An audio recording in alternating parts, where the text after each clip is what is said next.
If you're here, you carry scars. Maybe not visible, but always felt.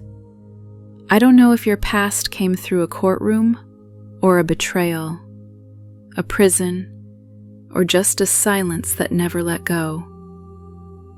But if you're still waking up, still choosing to rebuild from the wreckage, still believing there's more to your story, this space was made with you in mind.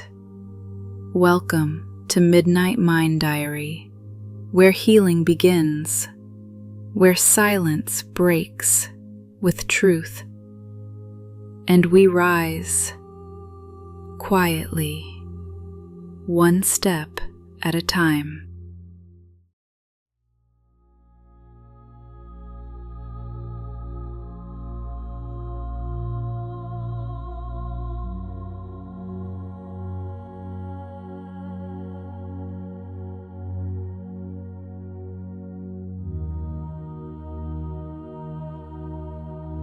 You didn't come back to joy or peace or healing. You came back to wreckage. Sudden, silent, the kind that steals the breath right out of your lungs. Not with impact, but with absence. A home that didn't wait. A life that unraveled while you were gone. People who changed their number or changed who they were without ever telling you. Promises that didn't hold, connections that didn't survive the distance. Conversations you thought you'd eventually have that never came. Or maybe there wasn't a home at all. Maybe it only existed in your mind. A future you clung to just to make it through. A place you thought would welcome you back. Maybe that place only felt real because you were the one holding it together. And without you, it disappeared. And that's the kind of grief no one prepares you for. When you come back hoping to heal, and instead, you arrive at nothing. And even after all that, you still blamed yourself, not because it was your fault, but because you weren't there to stop it, or fix it, or hold it together when everything started to come undone. You weren't even in the room when the damage happened, but you came back to the ruins and somehow made yourself responsible for every broken piece. Because it affects you in ways that no one else seems to notice or care to understand. And honestly, who can blame them? This kind of pain is invisible, inconvenient, easy to ignore if it's not making a scene. You didn't just survive a sentence. You returned to a silence no one had the language for, a sentence with no judge, no bars, no end date, just consequences, just absence, just a heaviness you can't seem to shake.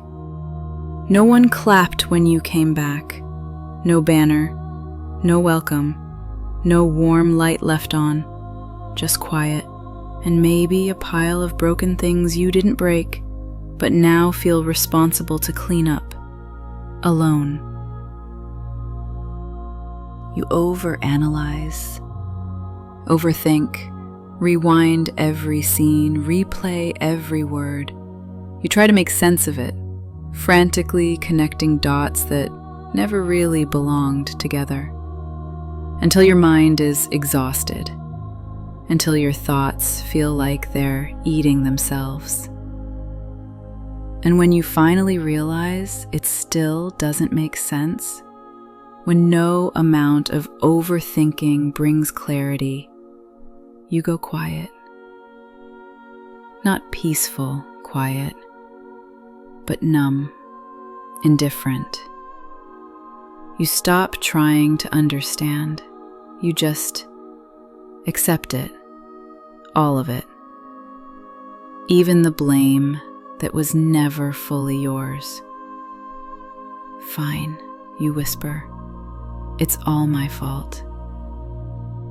Not because you truly believe it, but because you're too tired to keep defending yourself in a story no one asked to hear anyway.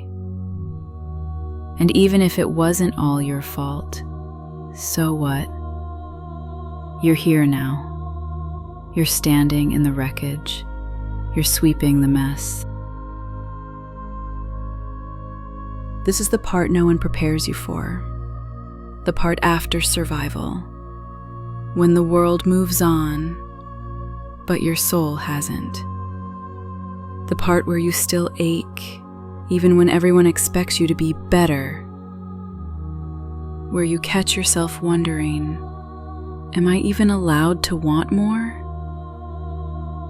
Where freedom doesn't feel like a win, it feels like exposure. Like being pulled into the light before you're ready to be seen. Like your pain is on display, but no one's looking close enough to understand it. Just quick glances, just quiet judgment. And underneath it all, the quiet terror that maybe no one really cares what you've survived. You're not broken. You're not ungrateful. You're just human. And this part, this quiet, soul-bruised part of healing, is where most people give up. Not because they're weak, but because no one ever told them even survival leaves scars. And if you're still here, breathing through the silence, sorting through wreckage, carrying grief that has no name, you are not weak. You are not broken. You are simply healing, but quietly. You're living in the after, the part no one talks about, the part with no map, no instructions, just slow mornings, old triggers, and quiet endurance. This isn't weakness. It's the cost of feeling everything deeply in a world that moves on too fast. And if no one told you yet, healing doesn't always look like light. Sometimes it looks exactly like you. Awake, exhausted, still trying.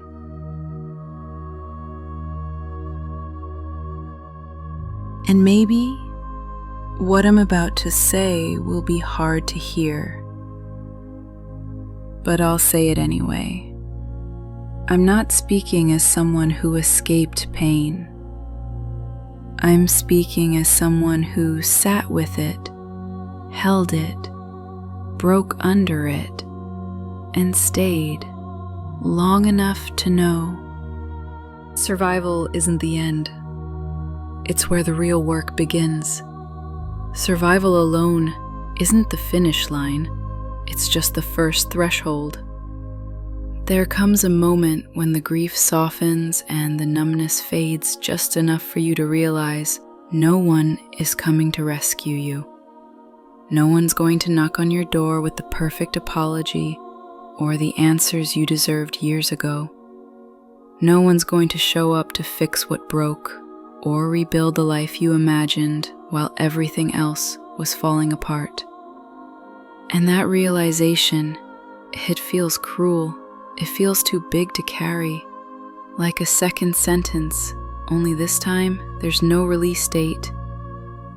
But it's also the beginning of your power, because if no one's coming to save you, you are finally free to save yourself.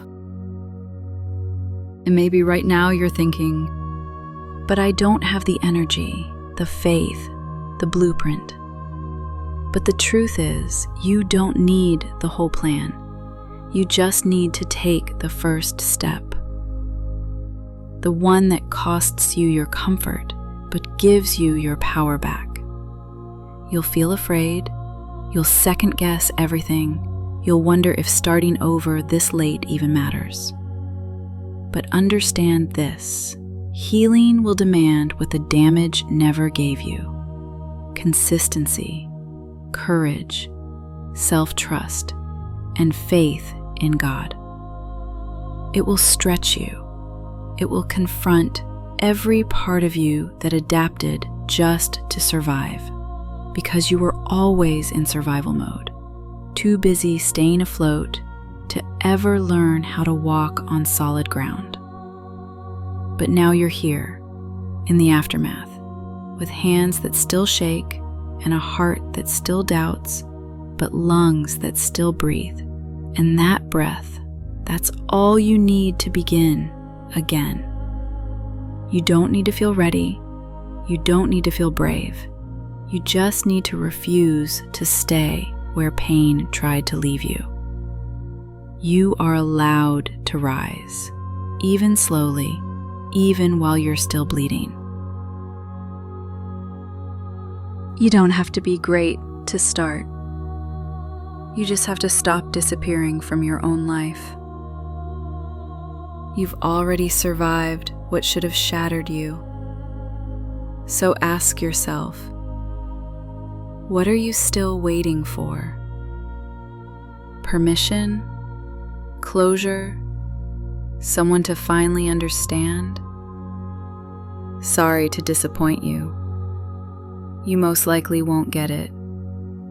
Not from the people who left when you needed them most. Not from the systems that watched you fall and looked away. And yes, that hurts. It makes you question your worth, your memory, even your sanity, and it's scary. But here's the truth. Nothing changes if nothing changes. Replaying pain on repeat doesn't heal it. That's just trauma.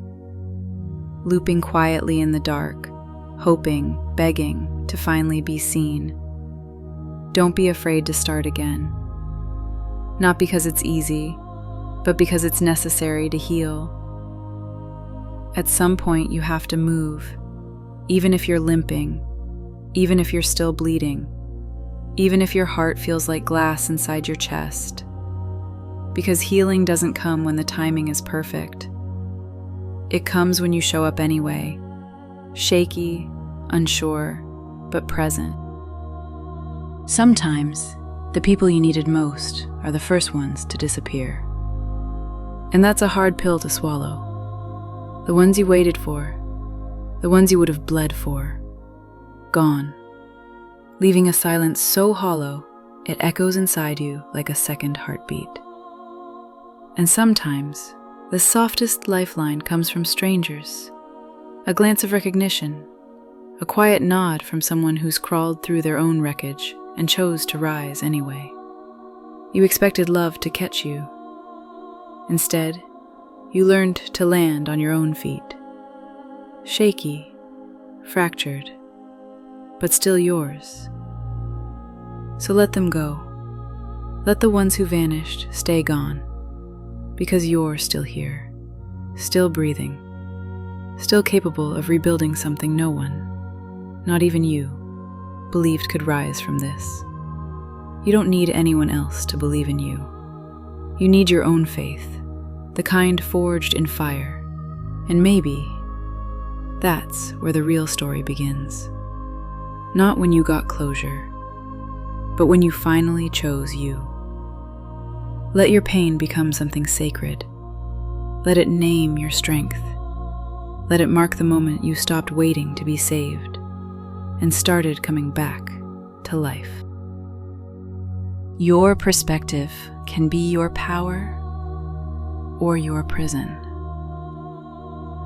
That's not some quote to slap on a coffee mug. It's the quiet war happening inside your mind. The one no one sees. The one that decides what kind of life you build after the damage is done. Maybe you haven't said it out loud, but it's there. In the way you flinch at certain memories, in the way you sabotage the good, in the way you expect loss before it even happens.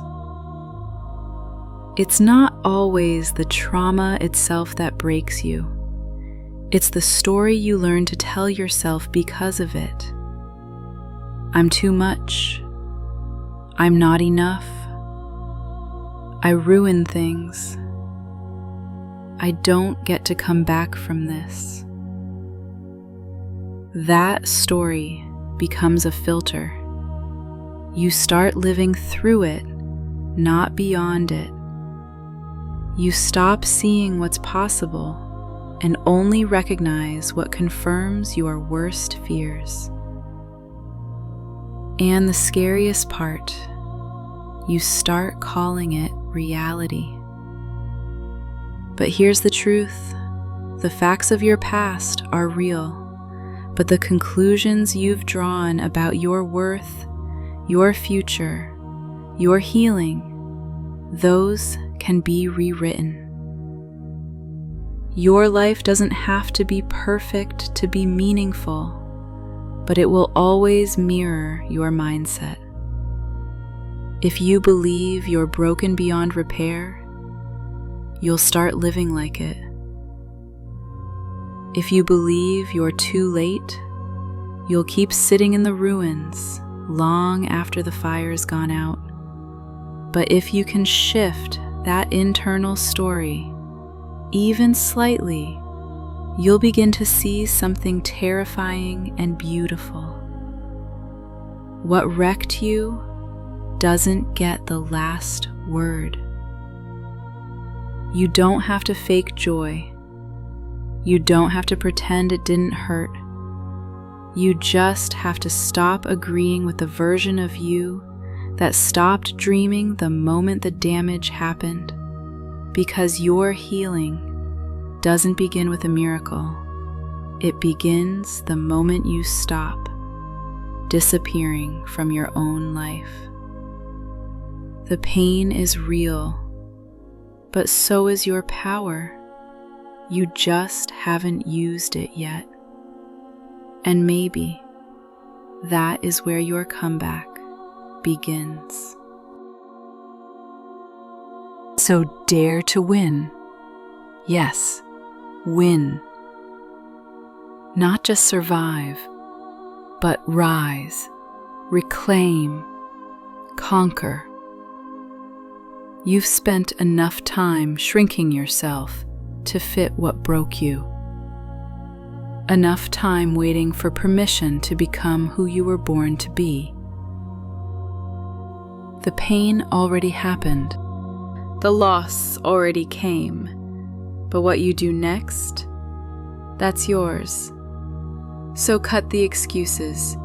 Silence the voice that tells you you're not ready. It's lying. You're more than ready. Go all in on yourself. Train like a warrior, because healing is a battle. Do the work, even when it's quiet, even when no one sees. Because discipline is sacred. It reshapes you.